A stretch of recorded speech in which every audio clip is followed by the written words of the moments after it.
This is He Knows His Sport, bringing you that heat and that fire. All right, I want to talk about Mikey Garcia running his mouth. I saw his stupid butt, at a diner. Again, he's sitting here clowning Errol Spence about what he's eating and things of that nature. I'm wondering what this fool is eating. You know what I'm saying? I'm wondering the type of food that this cat is sitting here and putting in his mouth, because he wants to sit here and talk about Errol Spence's diet like he has the greatest diet in the world. I see what this cat eats, man. It's not the greatest diet in the world. So just please stop the rubbish and stop the foolery with that nonsense. This fight is not going to boil down to what you're putting in your stomach. This fight is going to boil down to who has the more tactical aggression and who has the more technical punching placement ability and who has the most skills. And I've said it and I'll say it again. Errol Spence, to me, is the more technically sound boxer. He places his punches in bunches, but he does it with tactical aggression. When this man throws his punches, he knows how to slip his punches, and he knows how to slip other opponents' punches with his right hand lead. He knows how to step back effectively, and he knows how to rip your body apart at the same time. He's a body snatcher. This is what he's going to do to Mikey Garcia. Mikey Garcia is feeling himself too much. Now with Floyd Mayweather coming out, if Floyd Mayweather actually did that, which I wouldn't be surprised because, he is a bit of a prima donna and a little diva himself and want to post, I got $2 million bet on Mikey Garcia. If that's the case, man, that just goes to show me, this recurring thing that I'm seeing, this recurring theme with boxers, black boxers that is, that want to sit there and sully other black boxers and want to put them down, man. I don't get it, man. You know what I'm saying? Like, Errol Spence is the guy that prepped you for Robert Guerrero. You know what I'm saying? You should be thankful, man. The same way that you was talking well about him all this time in how he prepped you, because look at the way you looked in that Robert Guerrero fight. You clearly could see that work that Errol Spence gave you put you over the top, man. It looked like you was a Floyd Mayweather 5-7 years younger than what you were. And this is, mind you, you coming out of jail. You know what I'm saying? This was in 2012. You was starting to get over the hill. This was, after the Miguel Cotto fight, when you were looking really suspect and you was taking a lot of hits. And it's not taking nothing away from Miguel Cotto. He's a true champion and he deserves his props and his respects.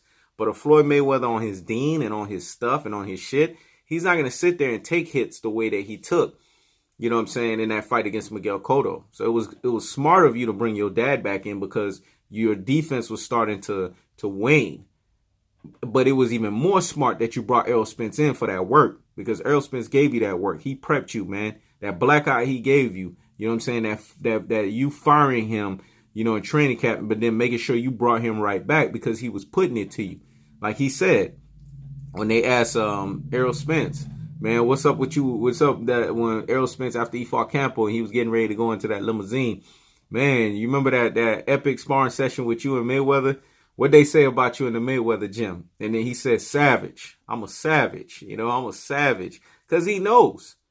But then you want to sit here and pick Mikey Garcia? Come on, man. The odds, in betting is not in your favor for Mikey Garcia. So I don't even know why you putting $2 million on Mikey Garcia. This cat is not going to win. I get it.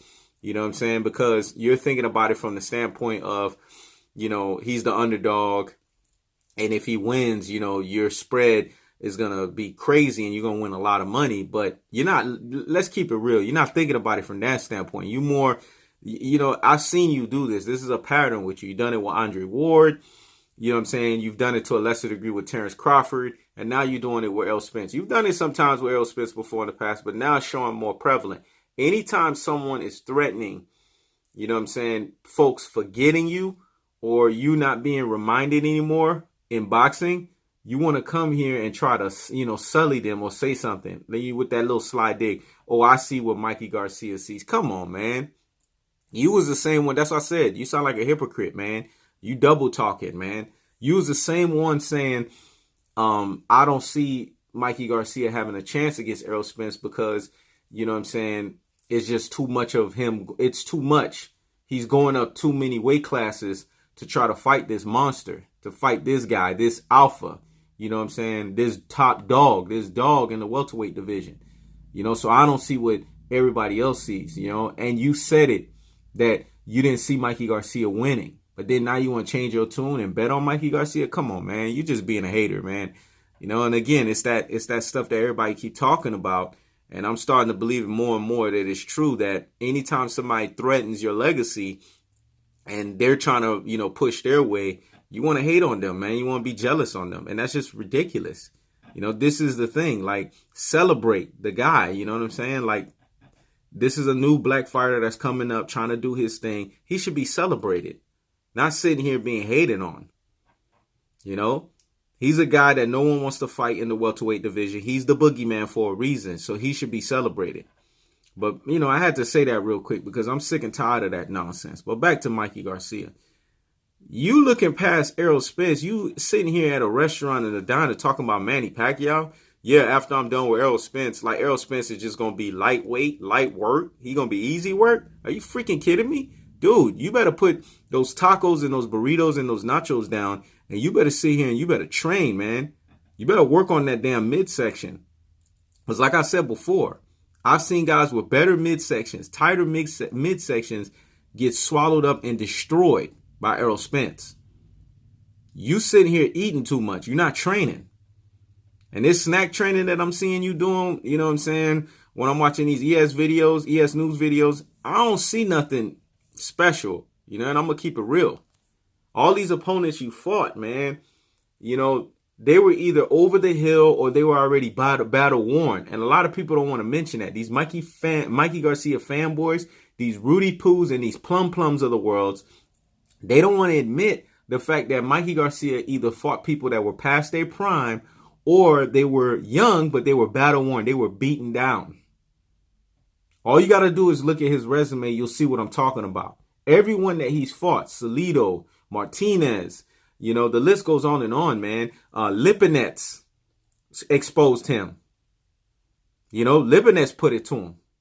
And Lipinets ain't no joke. Lipinets hurt him in that fight. But Lipinets ain't no damn Errol Spence.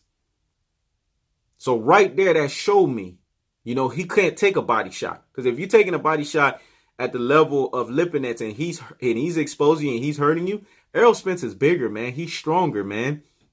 Hits like a damn heavyweight. If I'm hearing that you hit like a middleweight, this man hits like a heavyweight. How are you going to take those body shots? Because you have been down by lesser opponents. Adrian Broner was hurting you to the body. Later in the later rounds of the fight, I saw that. So my take is, how are you going to be able to handle the onslaught that Errol Spence is going to be bringing? And you saw Errol Spence when he sat down. You know what I'm saying? I don't know where he was at, but it looked like he was coming from a game or something like that. I believe it was the Cowboys game. But he's sitting there and he was like, yeah, Mikey Garcia sitting there running his freaking mouth. Yeah, let him run his mouth. But when I press the attack on him, you know what I'm saying? When I start straight sticking it to him, you know, then we're going to see how he's going to react. Because he's running his mouth all he wants. But come fight night, when we in the ring, we're going to see how much he's going to run his mouth. That's right. Errol Spence put it straight, checked him, dog. Straight G-checked him.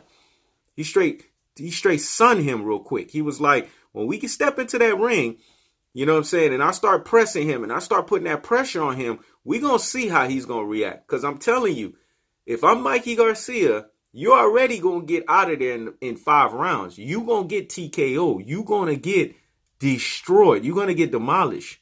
But don't poke the bear, man. Because, you know, when you poke that bear, man, don't be surprised what comes back. Don't be surprised if that bear is hungry and he need 1,000,000 calories and he got to eat your ass up like you a seal. Because that's what's going to happen in that fight. You know, and the more you keep pissing Errol Spence off, the more I'm convinced that this might be a 3 to 4 round dispatchment where he might TK you in 3 to 4 rounds. So if I was you, I'd be focusing on my training and keeping my mouth higgity hush. This is He Knows His Sport. Checking out.